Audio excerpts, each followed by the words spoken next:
नमस्कार, मैं राहुल कठेरिया। देश के जाने माने पत्रकार रवीश कुमार जी ने आज सेठ के नाम संदेश सुनाया। अपने YouTube चैनल पर सेठ के नाम संदेश दिया है। आपने अभी तक राष्ट्र के नाम संदेश सुना होगा, किसी और विषय पर संदेश सुना होगा, लेकिन मेरा अपना व्यक्तिगत मानना है कि सेठ के नाम पर संदेश आप पहली दफ़ा सुन रहे होंगे। एक तरीके से रवीश कुमार जी ने सीधे सीधे गोदी मीडिया, सरकार और देश के कुछ चुनिंदा सेठों के ऊपर कटाक्ष किया है। अपने वीडियो में उन्होंने क्या क्या बोला है उसी पर हम संक्षिप्त में जानकारी देंगे, लेकिन उससे पहले यदि आपने अभी तक हमारे YouTube चैनल राहुल काटा को सब्सक्राइब नहीं किया है तो सब्सक्राइब कर लीजिए, घंटी के बटन को दबाइए, ऑल पर ज़रूर क्लिक कर दीजिए। रवीश कुमार जी ने कहा कि देश में जब आज़ादी का आंदोलन चल रहा था, देश में स्वतंत्रता संग्राम सेनानी जब अंग्रेजों के खिलाफ लड़ रहे थे, उस वक्त देश के कई सेठों ने आज़ादी के आंदोलन में अपने जमा पूंजी, अपने बिजनेस, उद्योग धंधों का जो पैसा था वो आज़ादी के आंदोलन में दान कर दिया था, ताकि देश आज़ाद हो सके अंग्रेजों से और देश में लोकतंत्र लागू हो सके।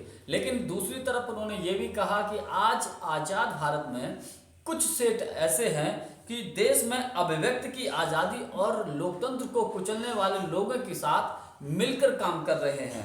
उन्होंने ऐसा भी कहा कि सभी सेठ एक जैसे नहीं होते हैं, क्योंकि कुछ सेठ अच्छे भी होते हैं। ऐसी क्या वजह है कि केवल देश के कुछ जो बड़े बड़े ठेके हैं कुछ चुनिंदा सेठों को ही दे दिए जाते हैं? क्या स्पेशल उनके अंदर कोई ऐसी स्किल है जिसकी वजह से उनको ही ठेका दिया जाता है, बाकी सेठ बेचारे क्या करेंगे? इस प्रकार से एक तरीके से उन्होंने अडानी ग्रुप्स के ऊपर कटाक्ष किया है, क्योंकि अभी अडानी ग्रुप्स ने एनडीटीवी इंडिया को इसको अधिग्रहण किया है, इसको खरीद लिया है एक तरीके से, और इसी वजह से रवीश कुमार जी ने एनडीटीवी इंडिया से इस्तीफा दे दिया है। उनके जो डायरेक्टर थे उन्होंने भी इस्तीफा दे दिया है। उन्होंने एक सवालिया लहजे में ये कहा कि जब जो सेठ के सारे धंधे सरकार से जुड़े हों, तो क्या उस सेठ का कोई चैनल सरकार से, जनता से जुड़े हुए मुद्दों पर सवाल पूछने की हिम्मत रख सकता है? इसमें कोई दो राय नहीं है। मेरा अपना व्यक्तिगत मानना यह है कि अगर एनडीटीवी ग्रुप के मालिक अडानी ग्रुप हो चुका है, होता नहीं है, तो क्या अडानी ग्रुप्स मोदी जी से या मोदी सरकार से सवाल पूछने की हिम्मत रखेगा? क्योंकि अडानी ग्रुप का सारा बिजनेस तो वही मोदी सरकार के ऊपर चलता है। सारा लेन देन जितना भी आज वो दुनिया के टॉप रईसों में उनकी गिनती होती है तो मोदी जी की मेहरबानी से होती है।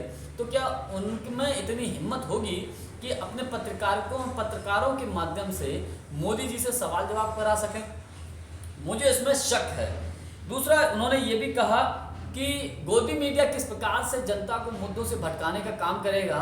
गोदी मीडिया पार्ट 2 लॉन्च हुआ है और होने जा रहा है, जिसमें वो सिर्फ ये बताएंगे कि किस प्रकार से विदेशों में भारत का डंका बज रहा है, किस प्रकार से विदेशों में भारत का नाम हो रहा है, और जो जनता से जुड़े हुए मुद्दे हैं उन पर किसी प्रकार की कोई बात नहीं की जाएगी। एक तरीके से चांद को दिखाकर आपके हाथ से निवाला छीनने की कोशिश की जाएगी, ऐसा काम होगा। उन्होंने इस दौरान एक कहानी भी सुनाई हिटलर की, जर्मनी की, कि किस प्रकार से हिटलर ने अपने देश में लोगों को सस्ती कार का सपना दिखाया और एक कंपनी के साथ मिलकर काम किया।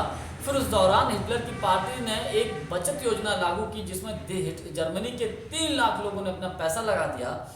उधर द्वितीय विश्व युद्ध शुरू हो गया और द्वितीय विश्व युद्ध शुरू होने के दौरान वो जो कार बनाने वाली कंपनी थी, फिर वो सेना से संबंधित साजो सामान बनाने लगी। एक तरीके से देश के लोगों का पैसा डूब गया और उसने जब ये कार बनाने का सपना दिखाया, फिर हिटलर ने क्या किया, देश में, जर्मनी में यहूदियों को कार खरीदने पर ही रोक लगा दी।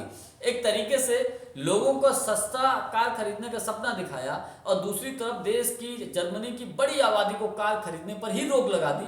तो कहीं ना कहीं ये जो कटाक्ष किए हैं रवीश कुमार जी ने, उस पर मेरा मानना है कि आप कहीं ना कहीं समझ रहे होंगे।